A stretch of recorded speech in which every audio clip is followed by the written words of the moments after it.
দিল্লির সঙ্গে বাণিজ্য সমঝোতার ফ্যাক্ট শিট সংশোধন হোয়াইট হাউসের। বদল আনলো শব্দ চয়নও, ঠিক কী পরিবর্তন ঘটল চুপিসারে? বাণিজ্য চুক্তিতে একেবারে ইউটার্ন, শব্দ বদলেই সমীকরণ ঘুরল আমেরিকার। প্রতিশ্রুতি থেকে আগ্রহী দিল্লির চাপে নরম সুর ওয়াশিংটনের। ডাল ইস্যুতে পিছিয়ে গেল হোয়াইট হাউস, স্বস্তিতে ভারতীয় কৃষক। ফ্যাক্ট শিটে নীরব সংশোধন, পাল্লা কি ভারতের দিকেই ভারী? ডিজিটাল ট্যাক্স প্রত্যাহারের কথা উঠাও, বদলে গেল মার্কিন ভাষ্য।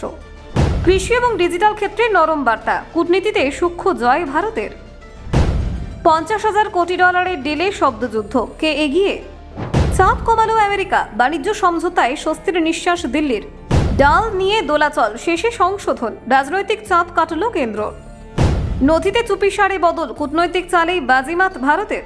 দেখুন, ভারতে আমেরিকার সাম্প্রতিক বাণিজ্য সমঝোতা নিয়ে নতুন করে আলোচনা শুরু হয়েছে, কারণ ওয়াশিংটন প্রকাশিত ফ্যাক্ট শিটে একাধিক গুরুত্বপূর্ণ সংশোধন আনা হয়েছে। এই পরিবর্তনগুলি নীরবে করা হলেও তার কূটনৈতিক তাৎপর্য যথেষ্ট গভীর। অনেকে মনে করছেন সংশোধিত ভাষ্য সমঝোতার ভারসাম্য কিছুটা ভারতের দিকেই ঝুঁকিয়েছে। সবচেয়ে উল্লেখযোগ্য পরিবর্তন হয়েছে মার্কিন পণ্য কেনার প্রতিশ্রুতি সংক্রান্ত অংশে। প্রাথমিক নথিতে বলা হয়েছিল ভারত 50,000 কোটি ডলারের মার্কিন পণ্য কিনতে প্রতিশ্রুতিবদ্ধ, কিন্তু সংশোধিত নথিতে সেই শব্দ বদলে বলা হয়েছে ভারত ওই পণ্য কিনতে আগ্রহী। এই সূক্ষ্ম পরিবর্তন কূটনৈতিক ভাষায় বড় পার্থক্য তৈরি করে। প্রতিশ্রুতিবদ্ধ শব্দটি বাধ্যবাধকতার ইঙ্গিত দেয়, যেখানে আগ্রহী শব্দটি সম্ভাবনা বা ইচ্ছার কথা বোঝায়। ফলে ভারতের উপর সরাসরি কোনো বাধ্যতামূলক চাপের ধারণা কিছুটা কমেছে। বিশ্লেষকদের মতে এই সংশোধন দিল্লির অবস্থানকে তুলনামূলকভাবে স্বস্তি দিয়েছে।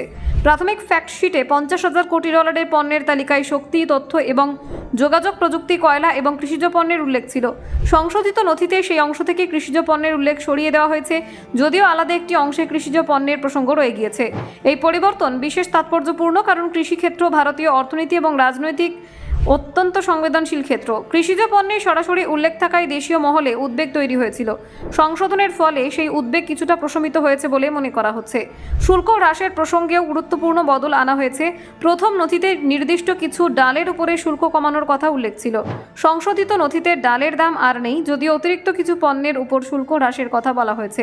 ভারতে ডাল একটি অত্যন্ত গুরুত্বপূর্ণ খাদ্যশস্য এবং লক্ষ লক্ষ কৃষকের জীবিকার সঙ্গে জড়িত। ডালের উপর শুল্ক কমানো হলে আমদানি বাড়াতে পারত, যা দেশীয় বাজারে প্রভাব ফেলতে পারত। এই আশঙ্কায় কৃষি মহলে উদ্বেগ দেখা দিয়েছিল। বাণিজ্য সমঝোতা ঘোষণার পর ভারত সরকার জানিয়েছিল যে সংবেদনশীল কৃষিক্ষেত্রে কোনো ক্ষতিকর প্রভাব পড়বে না, কিন্তু মার্কিন নথিতে ডালের উল্লেখ সেই আশ্বাসকে প্রশ্নের মুখে ফেলেছিল। সংশোধিত নথিতে ডালের প্রসঙ্গ বাদ দেওয়ায় রাজনৈতিক চাপ কিছুটা কমেছে।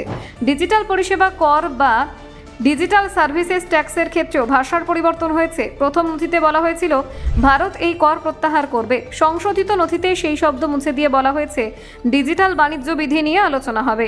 ব্যুরো রিপোর্ট, অজানার দেশে।